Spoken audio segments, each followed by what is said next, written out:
No need to join the class. Siddhant and Anshika and all. या तो camera on रखिए या तो लीव द क्लास. हाँ, now answer, what is business environment?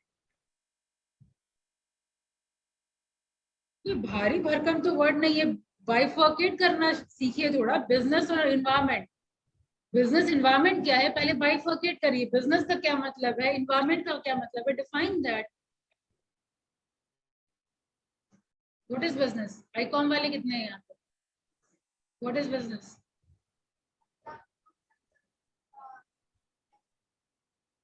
थोड़ा जोर से कॉन्फिडेंस लाइए. जीडी क्लास में नहीं थे आप, इसीलिए ऐसा आवाज है.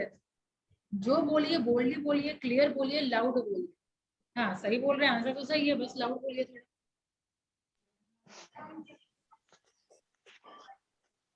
गुड्स एंड सर्विसेज का जहाँ पे हाँ सेल परचेज होता है या ट्रांजैक्शन होता है वो तो.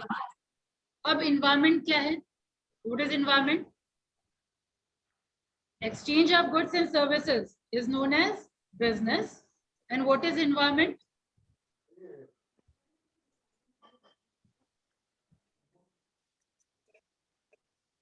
ट्वेल्थ पास किए हैं ना आप लोग, ऐसे क्यों मतलब फेस बना रखा है सब लोग?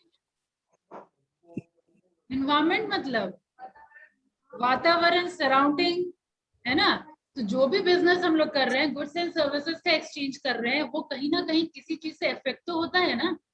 हाँ, किस किस चीज से इफेक्ट होगा? दिमाग को खोलिए, पहले खोलिए. ठीक है, ये थ्योरी पेपर रटने वाला चीज नहीं है. दिमाग को चलाएंगे वैसे ही लिख पाएंगे आप लोग. ठीक है, आप लोग का जो क्वेश्चन पैटर्न होगा, ऑब्जेक्टिव क्वेश्चन आता है. ठीक है, 2 मार्क्स क्वेश्चन होगा और 12 मार्क्स क्वेश्चन होगा.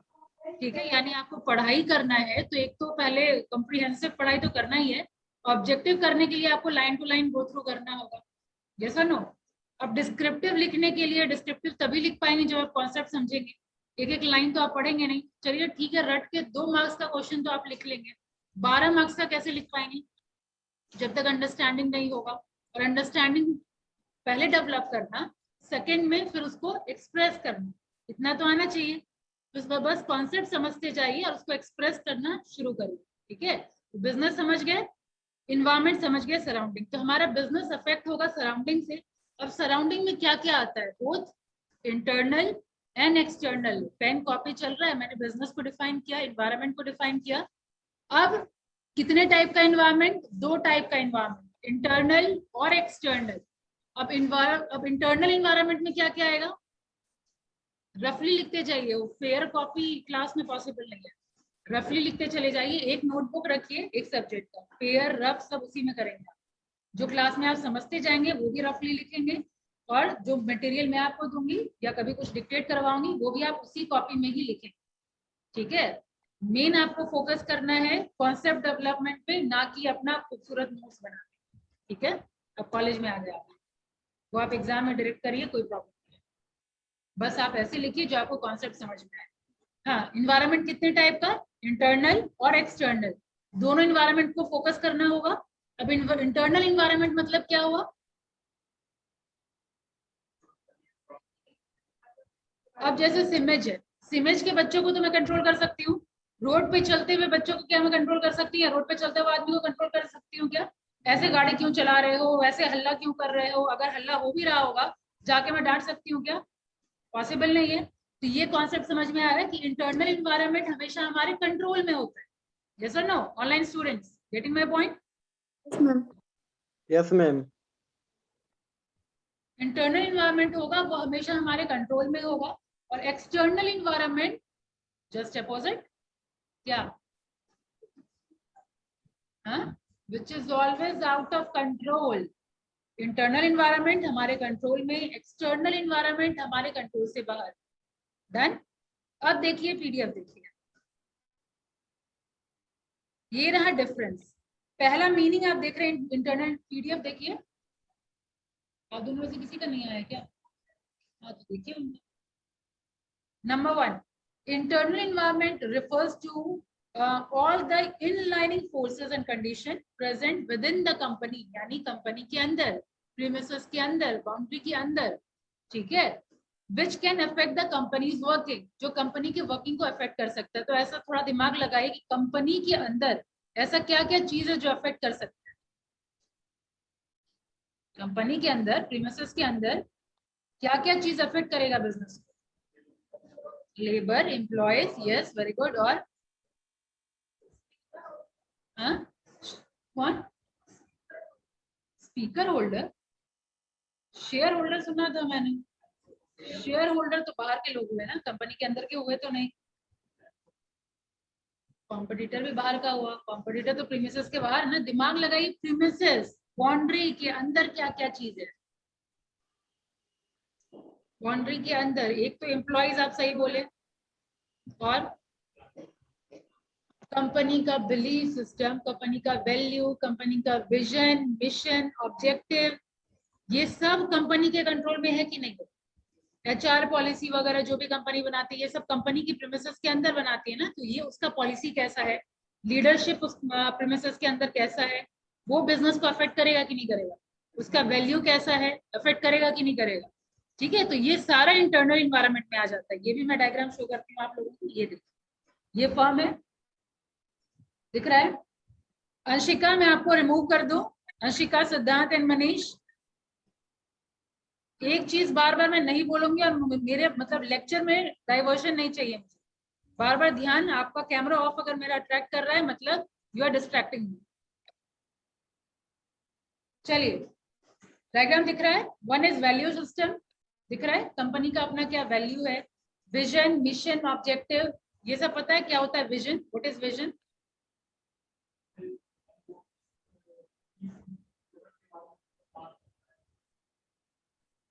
कुछ और सोचिए, व्हाट इज विजन? विजन और मिशन में डिफरेंस क्या होता है? Okay, that is vision. हाँ, वेरी गुड, वो मिशन है। कंपनी का उद्देश्य क्या है? What is the objective of company? हाँ, मेरा एग्जिस्टेंस है, कंपनी का एग्जिस्टेंस है, what is the reason behind that? तो that reason of existence is mission. सिर्फ इसी का पेन चल रहा है, बाकी का पेन नहीं चल रहा। एंड जब मैं क्वेश्चन पूछूंगी तो आंसर भी किसी का नहीं आएगा।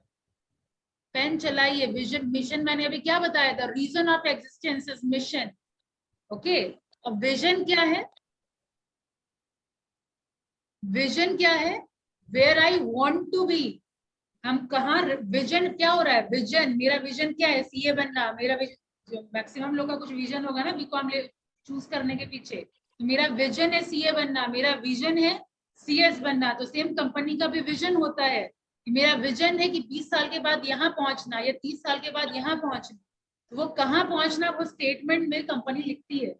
ठीक है, बहुत प्रिसाइज होकर के लिखती है विजन और मिशन। तो आपका विजन क्या है, आपका मिशन क्या है, उससे आपका बिजनेस इफेक्ट होगा। ठीक है, इसके अलावा मैनेजमेंट का structure and internal power relationship, ये सारा इफेक्ट करेगा कंपनी का। कंपनी के बिजनेस को ये सारा इफेक्ट करेगा। पीडीएफ देखिए, नहीं तो कंफ्यूज हो जाइएगा। पीडीएफ, डायग्राम, मोबाइल, दोनों में से किसी का नहीं चल रहा है क्या? हाँ, उधर किसी के पास नहीं है? Okay, then human resource. ठीक है, कंपनी के अंदर एचआर का सिस्टम क्या है? ठीक है, एम्प्लॉयज को कैसे हैंडल किया जाता है? एम्प्लॉयज को हैंडल करने का मतलब रिक्रूटमेंट का प्रोसेस क्या है? What is recruitment? What is recruitment?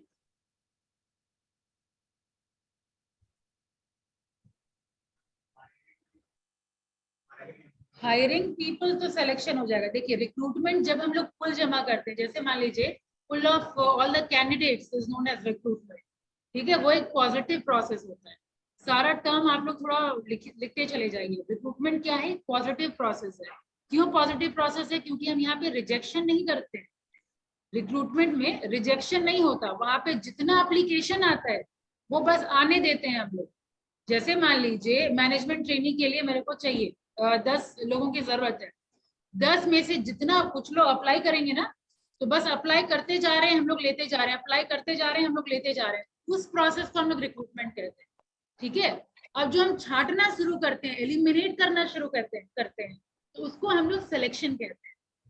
ठीक है, तो एचआर, ह्यूमन रिसोर्स कहने का मतलब क्या है कि किसी भी कंपनी का एचआर पॉलिसी क्या है, एचआर सिस्टम क्या है, यानी रिक्रूटमेंट करने का तरीका, उसके बाद सिलेक्शन करने का तरीका, सेलेक्ट करने के बाद उसको ट्रेनिंग देने का तरीका, ठीक है। ग्रीवांस हैंडलिंग, ग्रीवांस मतलब क्या हुआ,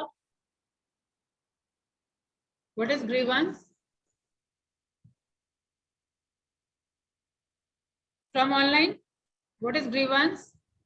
Ziyad, Zaid, how you pronounce your name? ZAID. Can't hear you. आवाज नहीं आ रही आपकी।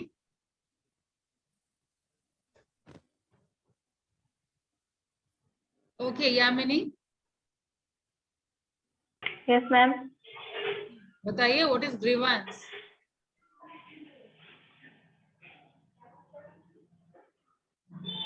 नहीं पता ma'am. Anyone from here? Grievance, complaint सुना है? इनजस्टिस। एम्प्लॉय का सर्टेन कंप्लेन होता है, सर्टेन प्रॉब्लम होता है, इश्यूज होता है, उसको रिजॉल्व करने का तरीका कंपनी का क्या है, ठीक है। तो ये सब क्या हो गया, इंटरनल प्रोसेस हो गया, ठीक है। तो ये सारा ह्यूमन रिसोर्स का क्या क्या तरीका है, ठीक है। एम्प्लॉयज को हैंडल करने का क्या क्या तरीका है, वो सब इंटरनल इन्वायरमेंट में आ जाएगा, ठीक है। अब आइए एक्सटर्नल इन्वायरमेंट में। तो एक्सटर्नल इन्वायरमेंट हम लोग देख लिए, it is out of control. अब ये एक्सटर्नल भी दो टाइप का होता है, again look at this diagram. ये एक्सटर्नल भी दो टाइप का, देखिए दो दिख रहा है, दो सर्कल दिख रहा है, एक छोटा वाला and this one is bigger one. तो ये पहला, ये जो आप सर्कल देख रहे हैं, जो आप लोग बोल रहे थे कॉम्पिटिटर, शेयर होल्डर, देखिए ये सब इस स्मॉल सर्कल में आ जाए, ठीक है। ये सारा स्मॉल सर्कल। पहले है किसके किसके पास पीडीएफ, वो तो मैं देखूं। इस बेंच पे के पास है, और इसका भी देखिए।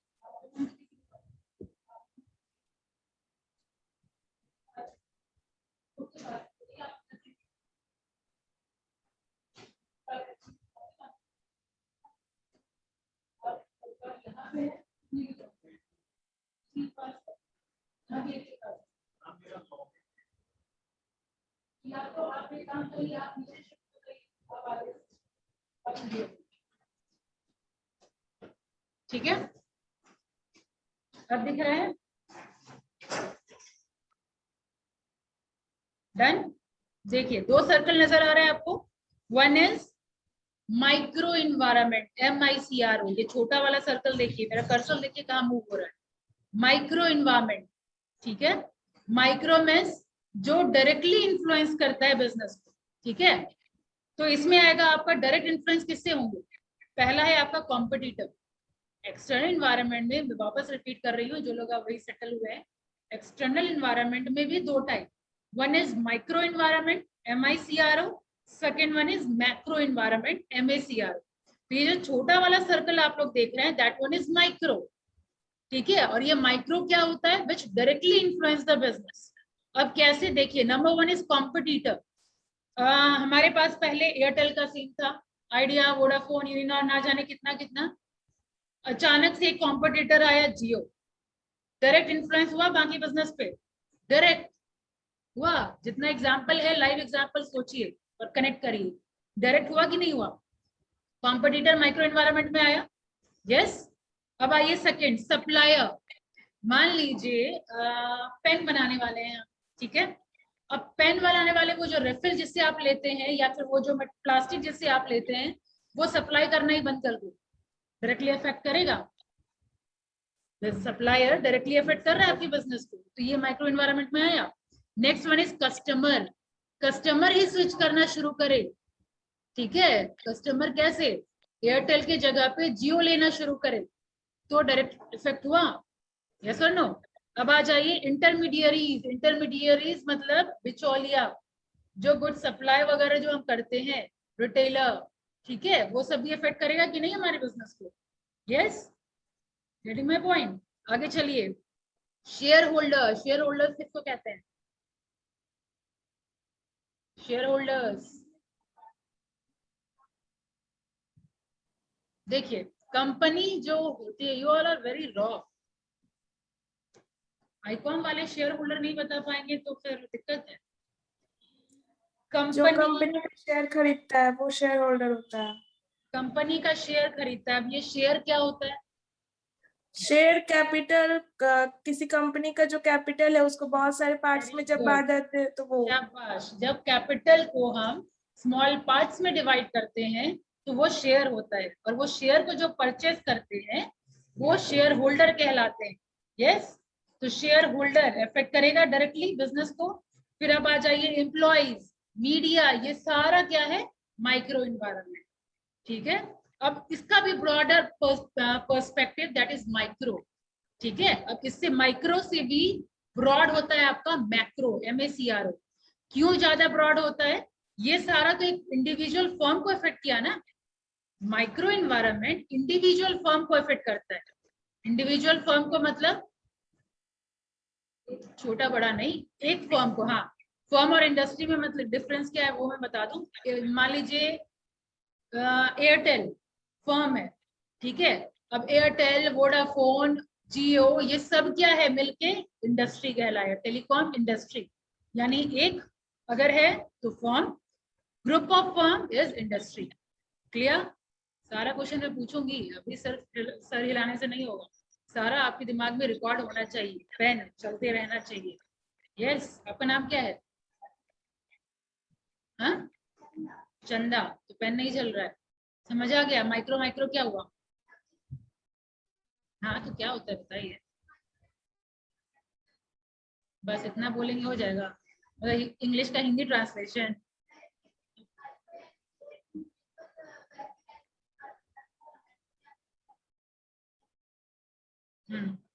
पूरा नेचर के बारे में जानते हैं तो, हाँ, तो वही बिल्कुल सही। तो वही माइक्रो हो गया आपका जो इंडिविजुअल फर्म को अफेक्ट करेगा, माइक्रो जो कंप्लीट इंडस्ट्री को अफेक्ट करेगा। अब जैसे मान लीजिए हमारा कोई सर्टेन रूल्स एंड रेगुलेशन आ गया, कोई एक्ट पास हो गया, ठीक है, तो सारे जितना उस इंडस्ट्री में, उस मान लीजिए मोबाइल का ही है, टेलीकॉम का ही है, तो सारे इंडस्ट्री पे इफेक्ट होगा कि नहीं होगा? पॉलिटिकली कुछ चेंज हुआ, मतलब गवर्नमेंट चेंज हुए, ठीक है, स्टेबल गवर्नमेंट नहीं है, कंप्लीट इंडस्ट्री इफेक्ट होगा कि नहीं होगा? तो ये इसीलिए इसको ब्रॉडर बोला जाता है। तो इसको याद रखने का तरीका है पेस्टल। माइक्रो को याद रखने का एक्रोनिम है पेस्टल। पेस्टल का full form P for, very good, political, E for, very good, S for, हाँ ठीक है, L फॉर लीगल। यहाँ पे पॉलिटिकल लीगल इकट्ठा दिया हुआ है, ठीक है। पेस्टल का फुल फॉर्म P का पॉलिटिकल, E का इकोनॉमिक, S का सोशल, पेस्टल T का टेक्नोलॉजिकल, ठीक है, फिर इकोलॉजिकल, और लास्ट में L फॉर लीगल। ठीक है, बस ये आपका एक्रोनिम है, शॉर्ट फॉर्म है, जिसे हम याद रख सकते हैं कि माइक्रो के अंदर क्या क्या है। इजी हो गया? अब तक हम लोग क्या पढ़े? अब तक हम लोग क्या पढ़े? हम लोगों ने पढ़ा, नोट डस्ट हो भैया। मैम ये ए फॉर किसको बोले थे? क्या फॉर? ए कहाँ आ गया पेस्टल? पेस्टल में ए कहाँ आ गया? ओ सॉरी, PESTEL हुआ ना पेस्टल। ओ सॉरी, ई का main, L for legal, E ma'am, E for economical. Okay. ठीक है, अब आइए, अभी तक हम लोग पढ़े, ऑनलाइन स्टूडेंट बोर्ड दिख रहा है? 1 सेकेंड में।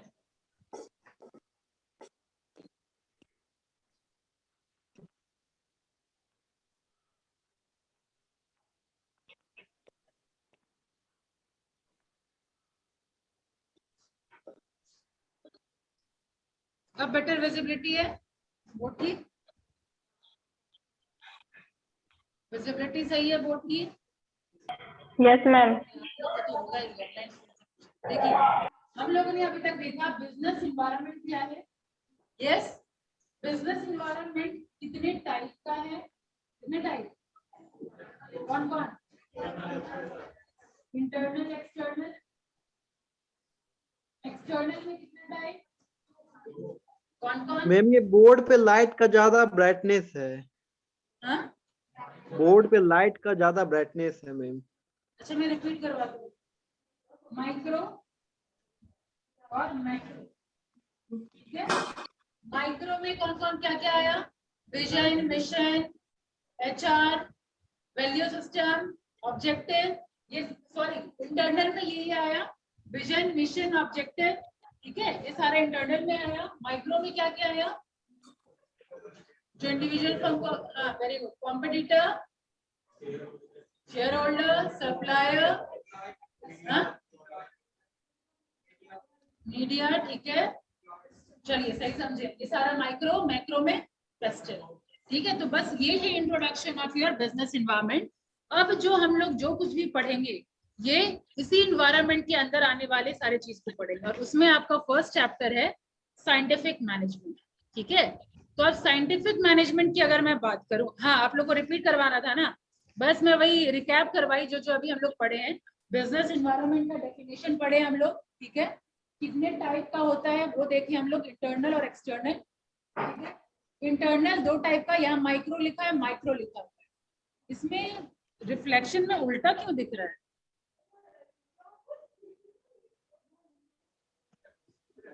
ठीक है, मुझे क्या ऐसा दिख रहा है? चलिए खैर समझ गए। अब आइए आपके सिलेबस पे, विच इज साइंटिफिक मैनेजमेंट।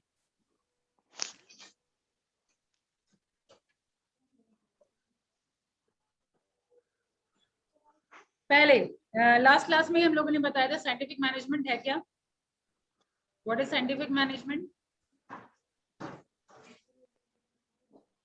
तोड़ लीजिए फर्स्ट क्लास में ही आप।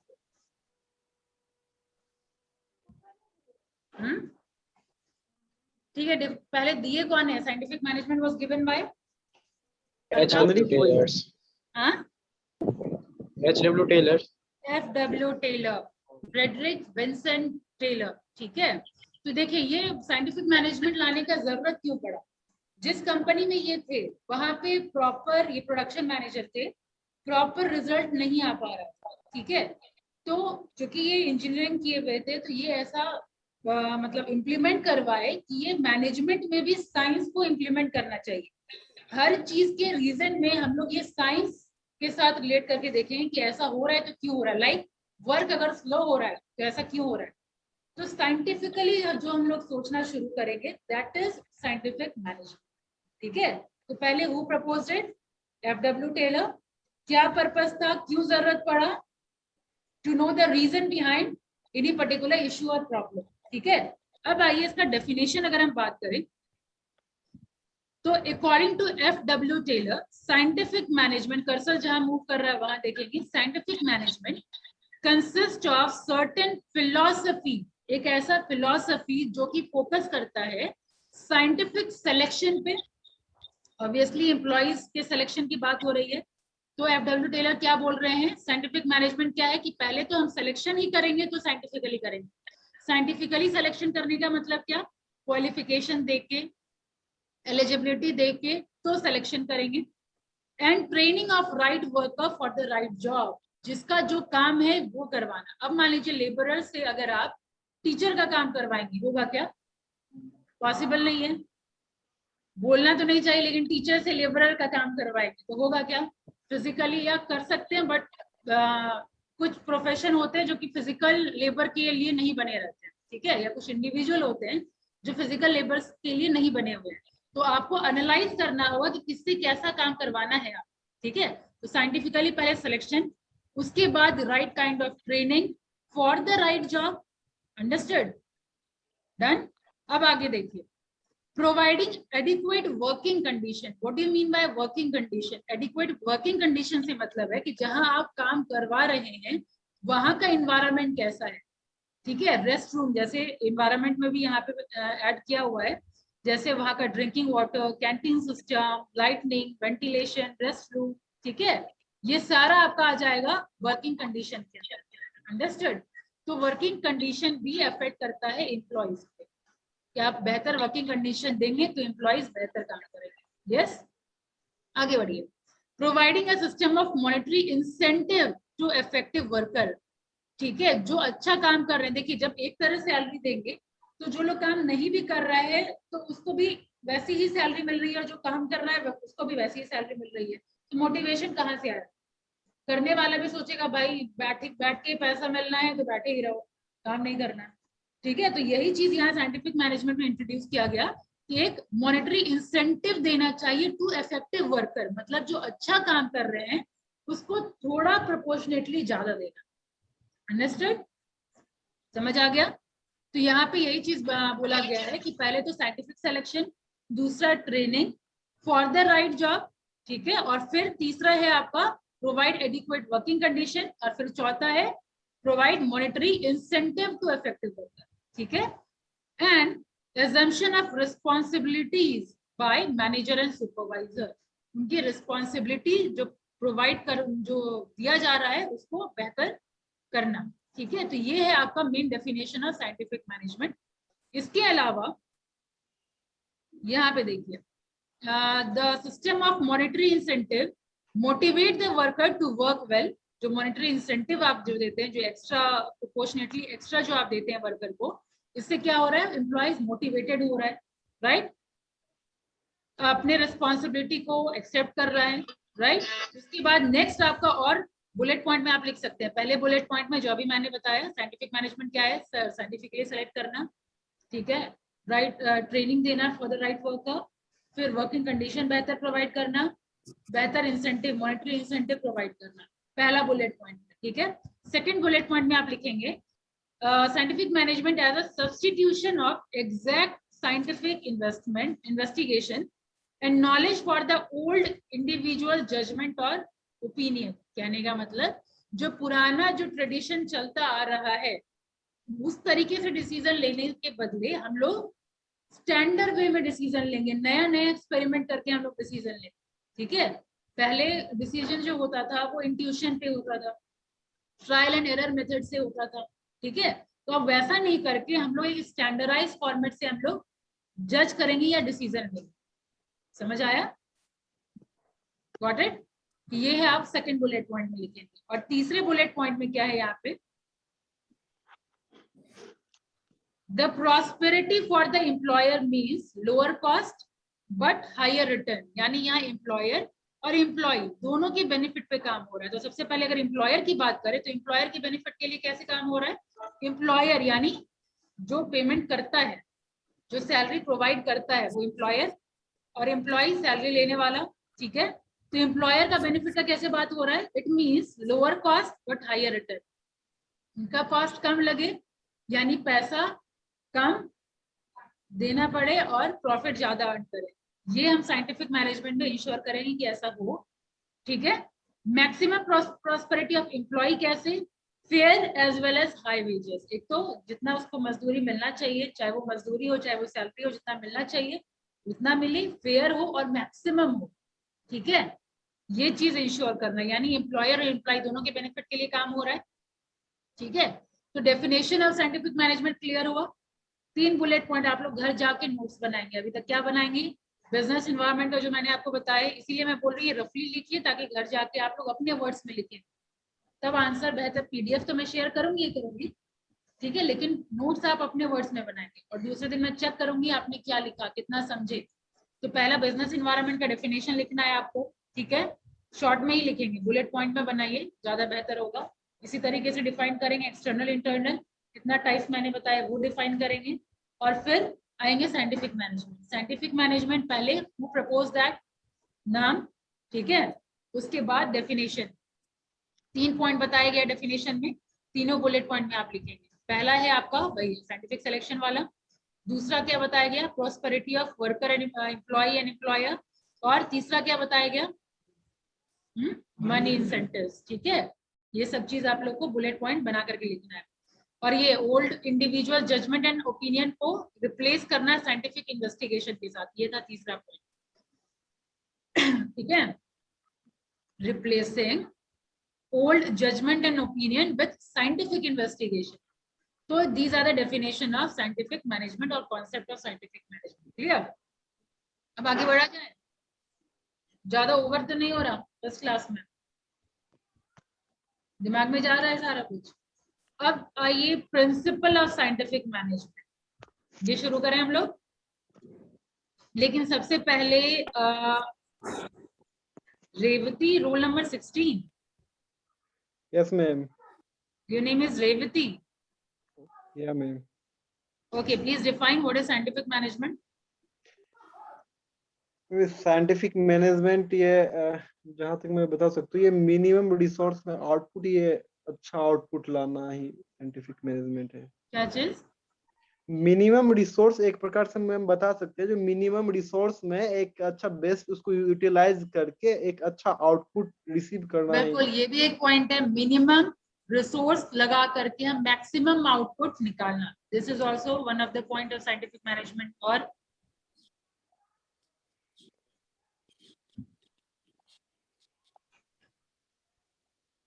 This is your prior knowledge. अभी जो आज क्लास में जो बताया गया वो बताइए।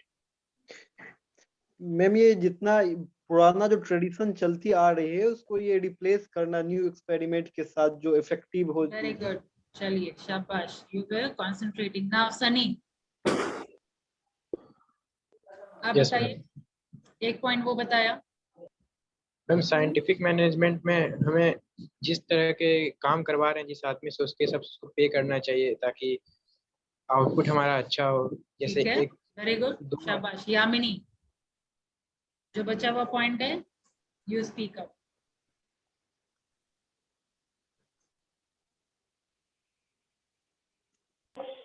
जो एम्प्लॉयर से काम करवाते हैं उसको लो कॉस्ट में करवाना चाहिए। जो एम्प्लॉयर से काम करवाते हैं, एम्प्लॉयर से काम कौन करवाते हैं?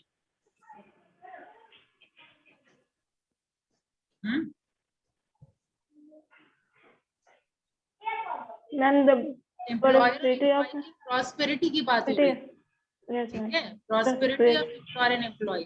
वो मैंने बताया कि एम्प्लॉयर की प्रॉस्पेरिटी कब होगी? जब कॉस्ट लो लगे। कॉस्ट मतलब क्या? मेरे पॉकेट से कम जाए और मेरे पॉकेट में ज्यादा है। एम्प्लॉयर तो यही चाहेगा।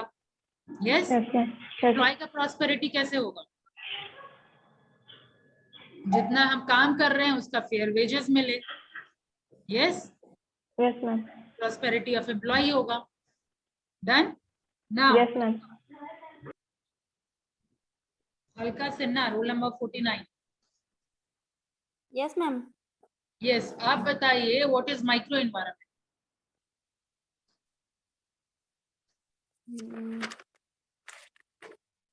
उसके बारे में बताना है मैम, या फिर जो उसके अंदर है वो बताएं? Just definition will do.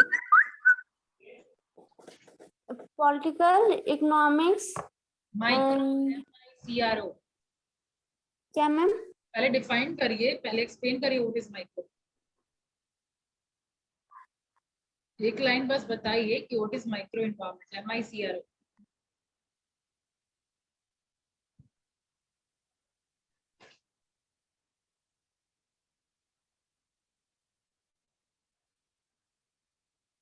अगर देख के लग रहा था तो आप बहुत फोकस के साथ पढ़ रही थी, फिर क्या हो गया?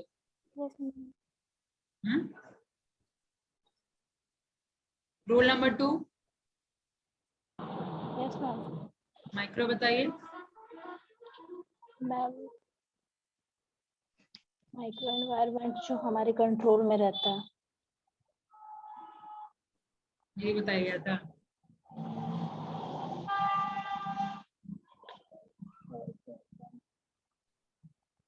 सुस्मिता। मैम जो इंडिविजुअल फॉर्म को इफेक्ट करे। वेरी गुड, इंडिविजुअल फर्म को अफेक्ट करता है, डायरेक्टली अफेक्ट करे, दैट इज माइक्रो। क्या क्या आएगा उसमें? Vision, mission, objective.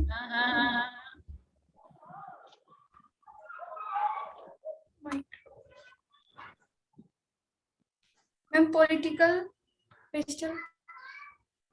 क्या कर रहे हैं? Ma'am media. ठीक है,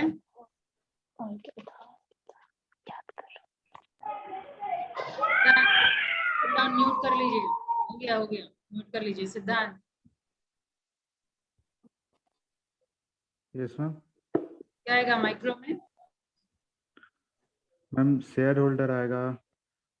ठीक है, वेरी गुड, मैम कॉम्पिटिटर आएगा। शाबाश। ऑलमोस्ट सब लोग फोकस थे, यानी अब तक 2 बच्चे हैं जो अनफोकस थे। तो जो लोग फोकस नहीं है वापस आ जाइए।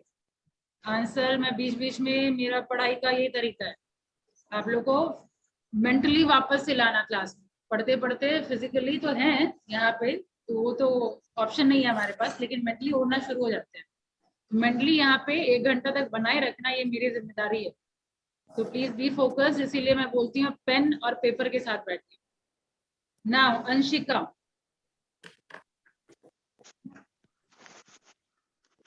Next question.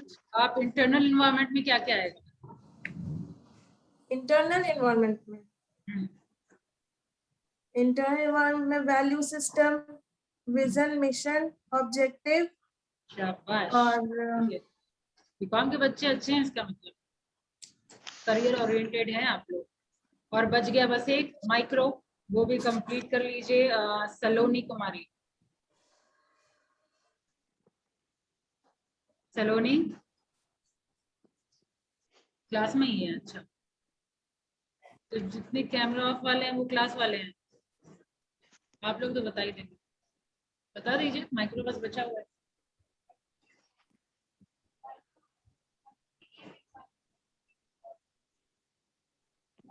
हाँ, नंबर पर एग्जाम, इतना मतलब एग्जाम में भी जाके लिखी आई है आपको।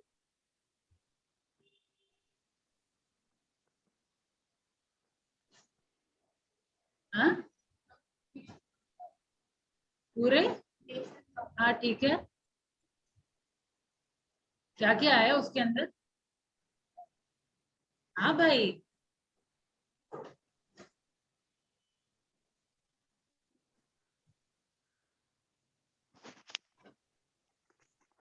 बताइए बगल में। आप बहुत आंसर दे दिए, आप बताइए। क्लास में रह के किसी का दिमाग कैसे उठ सकता है? हाँ बताइए। या आप भी बोल चुके हैं? इधर वाले मैक्रो, मैक्रो के अंदर क्या क्या आएगा? MACRO, हाँ वेरी गुड। हाँ हाँ वही मैं पूछ रही हूँ।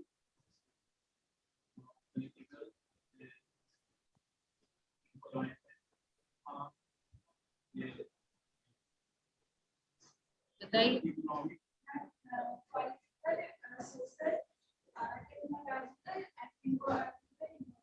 शाबाश, ये पेस्टल बताया था इसी में ना, तो ऐसे फिर तो भूल जाएंगे। ये जहां लंबा लंबा हो उसको एक्रोनिम से याद रखा करिए, ठीक है? तो अभी यहाँ तक रहने देते हैं, ठीक है? प्रिंसिपल ऑफ साइंटिफिक मैनेजमेंट हम लोग नेक्स्ट क्लास से करेंगे। आई होप यहाँ तक जितना क्लास में पढ़े हैं उतना दिमाग में भी रिटेन हो चुका है। हाँ, PDF तो कंप्लीट चैप्टर होने के बाद, ठीक है? मैं बिजनेस एनवायरनमेंट का भेज देती हूँ आप लोगों को। बिजनेस एनवायरनमेंट का कॉन्सेप्ट क्लियर हो गया है, वो वाला PDF कंप्लीट भेज दूंगी। साइंटिफिक मैनेजमेंट खत्म होने के बाद फिर ये वाला भेज दूंगी, ठीक है? तब तक के लिए